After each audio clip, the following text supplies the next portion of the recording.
Hello, welcome to the Learn English Lab. Today's podcast is How to Think in English During the IELTS Exam. It is fantastic to be here.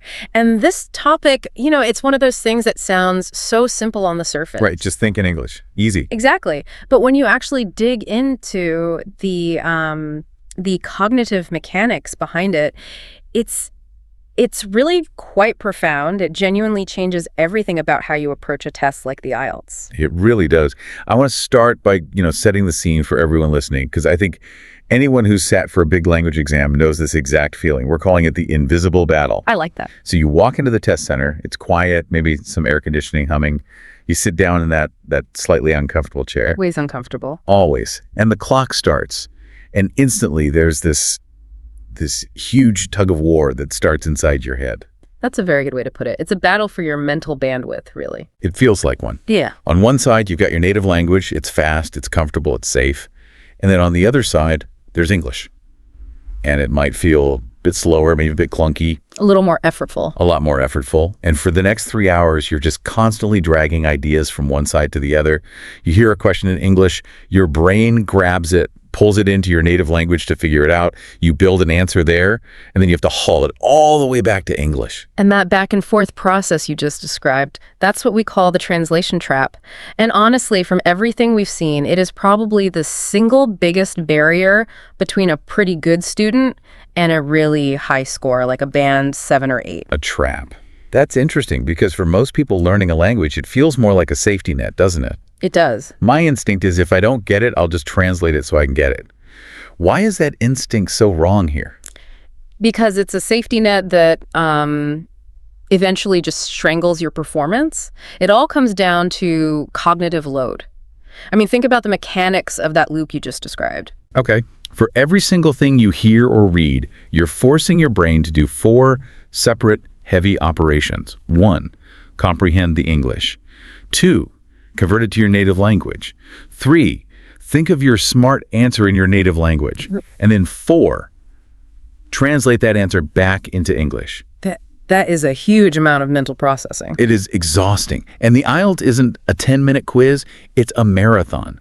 If you're doing that 4-step dance for 3 hours straight, by the time you get to the writing section, your brain is just fried. You're running on fumes. Exactly. But it's not even just about being tired. It's about making mistakes. Every single time you switch between languages, you're creating a new opportunity for something to go wrong. Let's get into some specific examples of that, because I think we assume that if the meaning is close enough, the translation is okay. But the research points to these really specific score-killing mistakes. It really does. Yeah. Let's take the speaking test. We have this great case study with Mandarin speakers. The question is simple, something like, what do you do in your free time? Now, in Mandarin, a very common way to talk about socializing with friends translates literally to going out to play. Okay, play. So the student thinks in Mandarin, they formulate this perfectly natural answer in their head, and then they translate it word for word into English. They look at the examiner and say, I really like going out to play with my friends. Going out to play. I mean, I understand it. The grammar is fine, but it sounds like something a 6-year-old would say. That is precisely the problem. It sounds childish. A native English-speaking adult would say hanging out with friends or socializing or catching up. Of course. So by translating directly, you've missed the cultural nuance of the language. The examiner doesn't just hear a small error. They hear a lexical resource problem. You haven't chosen the right word for the context. That's such a good point. It's not about being grammatically wrong. It's about being socially or tonally wrong. There's another great example here for Spanish speakers about age. Ah, the classic tango trap, yes. In Spanish, like in a lot of Romance languages, you have years. Tango, 25 años. It's totally correct. So the instinct is to translate it directly. And you get, I have 25 years. Instead of, I am 25. Correct. And for an examiner, that little mistake is like a huge flashing sign that says, I am thinking in Spanish right now. Why? It immediately tells them you haven't fully internalized the logic of English yet. You're still borrowing the structure from your first language. So this whole deep dive is about getting us out of that trap, to stop borrowing and start owning. But I have to play devil's advocate for a second. This sounds incredibly hard. It can feel that way at first. I mean, is it really possible for someone who didn't grow up speaking 2 languages? Or is this just another way of saying be smarter, which, isn't very helpful? That's a fair question. It feels daunting, I get that. But the science here, specifically the neuroscience of neuroplasticity, is completely on our side. Okay, so break that down for us. Right. What's actually happening in our brains when we're trying to switch languages? Well, what research shows is that truly proficient bilinguals, they have separate neural pathways for each language. Think of it like an English network and a native language network in their brain. Two different systems. Two different systems. And when they speak English, the native network just kind of goes dormant. It's not that they're fighting it off, it's just not needed. It's on the bench. Okay, that makes sense. But for a learner, that English pathway isn't really paved yet. It's more like a rough little dirt track through a jungle. So the brain, which is always looking for the most efficient route, just sends all the traffic down the superhighway it already has. The native language highway. That's it. You're essentially off-roading in English until you build a proper road. It's a perfect analogy. So we have to pave the road. And the only way to pave it is to drive on it over and over again. It's exactly like learning to drive a car. Do you remember when you first learned? Oh, vividly. It was awful. I remember gripping the steering wheel, just narrating every tiny action out loud. Okay, check the mirror. Signal is on. Foot off the gas. Gently on the brake. Yes. It was conscious, it was deliberate, and it was completely exhausting, wasn't it? You couldn't even listen to music because your whole brain was just focused on operating the car. Right. That's where most students are with thinking in English. It's a conscious effort. But now, I'll drive home and I don't even remember the trip. I'm thinking about what's for dinner or planning this deep dive, and my hands and feet just do the driving automatically. That is automaticity, and that is the goal. We want to get from that painful, conscious, mirror signal break stage to just flowing. And the best part is your brain is plastic. It wants to be more efficient. If you force it to process in English enough, it will build that highway just to save energy. So let's talk about pouring the asphalt. How do we actually start building this English highway? Because you can't just show up on exam day and flip a switch. No, absolutely not. That would be a disaster. It has to become a habit, a lifestyle change, really, before it can be an exam skill. And the foundation, according to all the research, is your inner voice. That constant chatter in our heads. That constant stream of consciousness. The first step is to hijack it. Hijack the voice. I like that. So how do we do that without feeling, a little bit crazy? You start small. Very, very small. Your morning routine is perfect for this.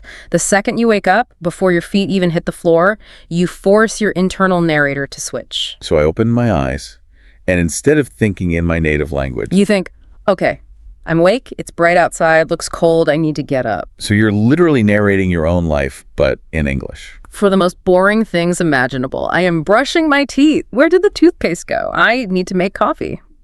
It sounds and feels very silly at first, but what you're doing is sending a powerful signal to your brain. You're telling it that English is now the default operating system, not just for study time. This sounds a lot like that running commentary technique mentioned in the notes. That's exactly it. You can do it anywhere. Cooking dinner, narrate it, chopping onions, my eyes are watering, this needs more salt. On the train to work. Describe the scene in your head. That guy has a blue hat, the train is late again, so crowded. I think the big hurdle here, especially for perfectionists, is they'll stop themselves. They'll be thinking, I am chopping what's the word for that onion? A shallot. I don't know it. Okay, I quit. And this is maybe the most crucial point we'll make today. You have to embrace imperfection. We call it the caveman principle. The caveman principle. Think about how you actually think in your native language.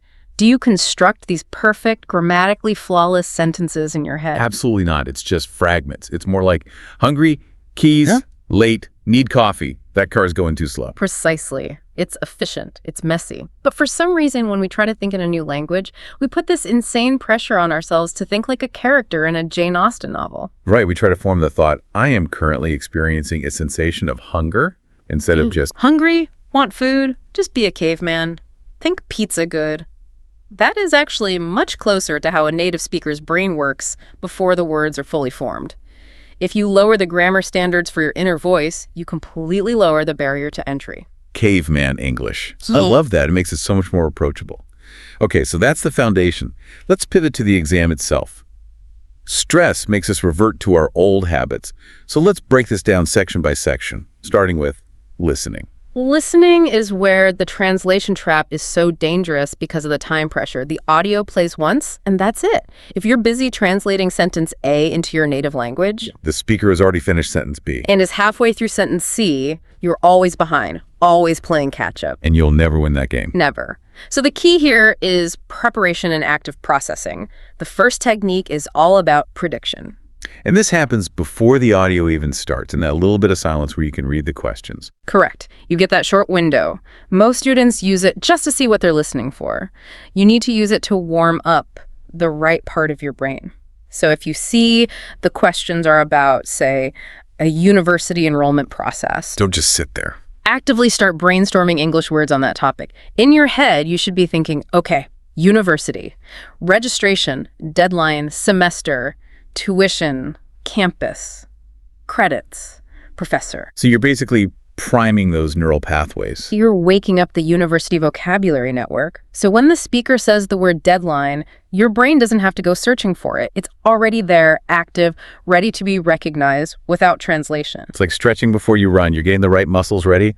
What about when the audio is actually playing? Then you can use a technique called real-time processing. Some people call it echoing. This is great to practice with news clips or podcasts.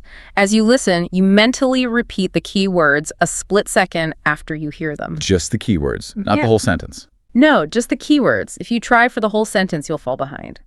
So if the lecture is on climate change, your inner voice is just echoing.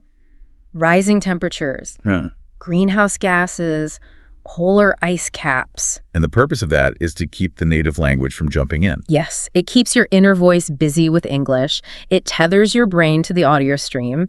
If your mind is busy echoing greenhouse gases, it literally doesn't have the cognitive space to start translating greenhouse gases into another language. The sources also mentioned something called shadow listening for the more advanced students. How's that different? Shadowing is the expert level of this. It means repeating everything you hear, every word, every pause, the intonation, with a tiny delay like an echo. That sounds incredibly difficult. It is. But here's why it's such powerful training. It is physically impossible to shadow and translate at the same time. The brain just can't do both. So if you can successfully shadow a piece of audio in practice, for a fact that you are processing it directly in English. That's a great training drill. Okay, let's move on to reading.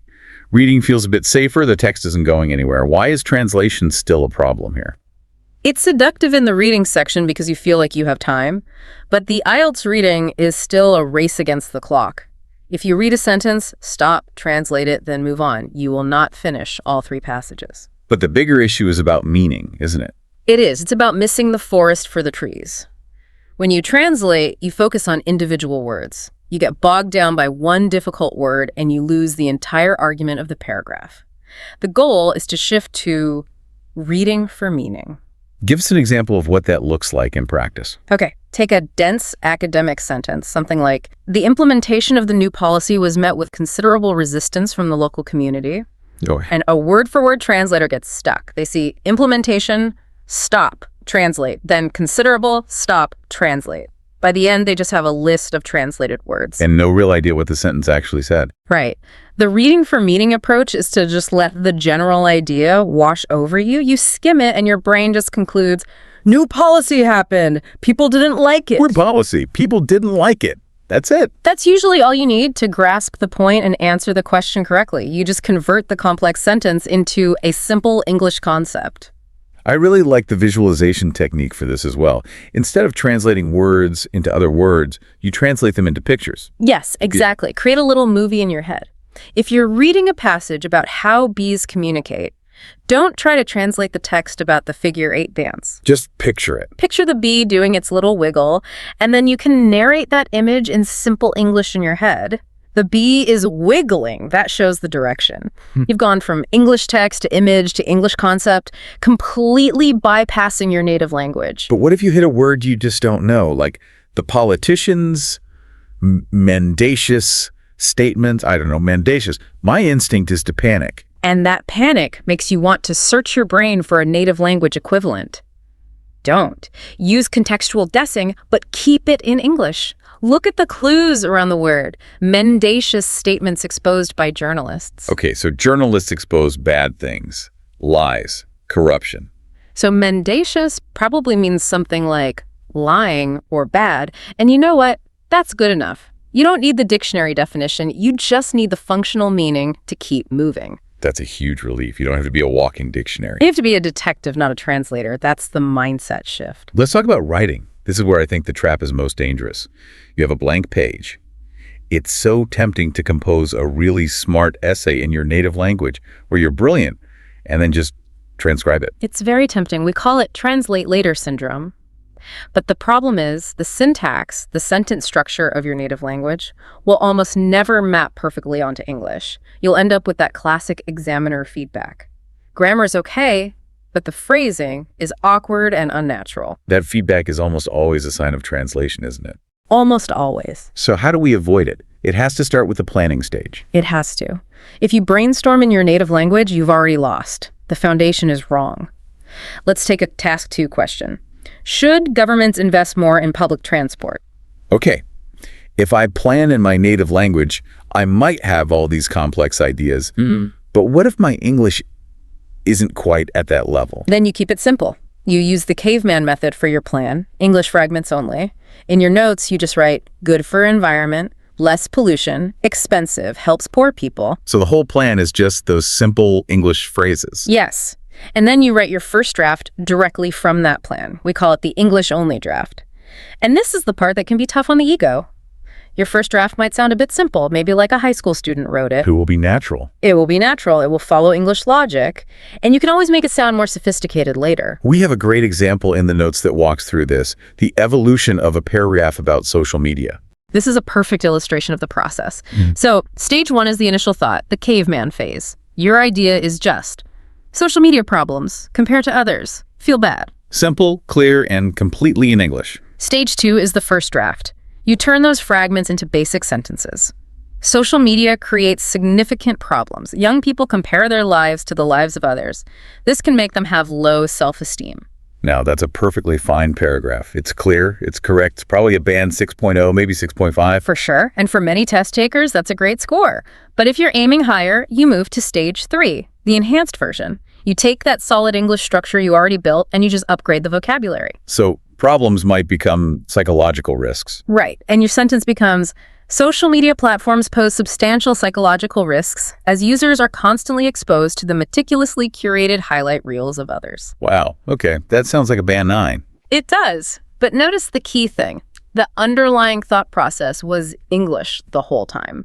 We didn't translate psychological risks from another language. We just upgraded the simple English idea of problems. So you build a simple house first, then you paint it and decorate it. You don't try to build a mansion from scratch if you're not an expert architect yet. That's it. Be the caveman first. Be the editor later. Don't try to be both at once. Okay, final section, the final boss, speaking.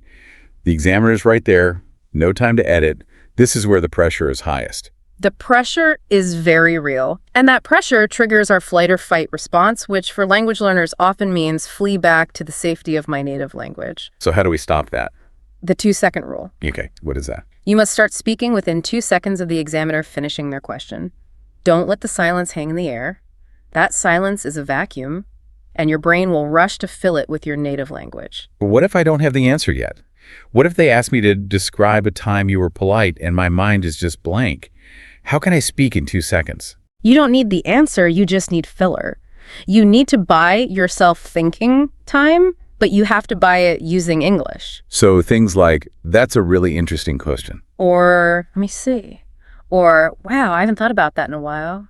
Or, well, I suppose I'd have to say. So those aren't just stalling tactics, they're strategic. They're absolutely strategic.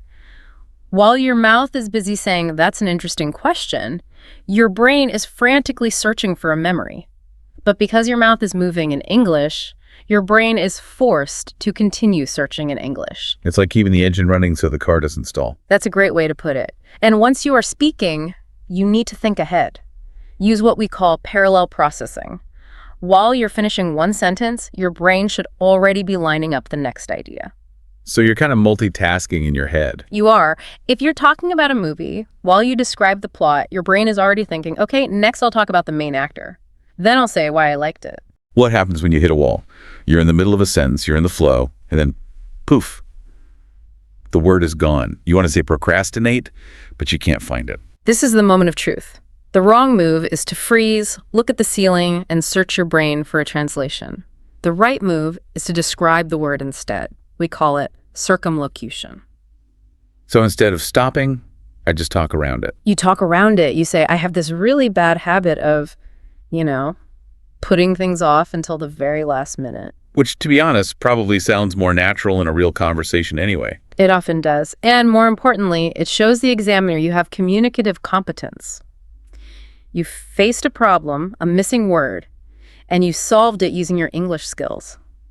They love that. They don't penalize you for not knowing procrastinate. They reward you for explaining it so well. That's a great way to think about it. A missing word is an opportunity, not a failure. 100%. What about this last speaking technique, the association technique? This is all about building speed and fluency. You want to train your brain to link words together in English clusters. So if I say the topic outdoor activities, your brain shouldn't go looking for a translation. It should just fire off an English word cloud. Hiking, camping, fresh air, mountains, adventure. Yes. If those associations are already built and strong, you never need to translate camping because it's already there, ready to go in your English workspace. So we've covered the 4 sections, but this clearly isn't something you can just do on exam day. It has to be a daily practice. Yeah. What about things like learning vocabulary? This is a huge one. We have to stop memorizing vocabulary with translations. If you learn a new word, like meticulous, don't write the word for it in your language next to it. So what should I do instead? Write an English-to-English definition. Connect it to words you already know. Meticulous means very careful, very detailed, like a good scientist. That way, when you need the word, you're reaching for it from within your English network, not crossing that bridge back to your native language. And what about this question game in the notes? That sounded kind of fun. It's a great way to practice the speaking test without the pressure. Just ask yourself random questions all day. Start simple. What did I have for breakfast? Toast. Coffee. I burnt the toast again. And get more complex. What's my opinion on remote work? It's flexible, which is great, but it can be a bit lonely. I kind of miss the office. You answer these questions in your head, maybe even have little debates with yourself.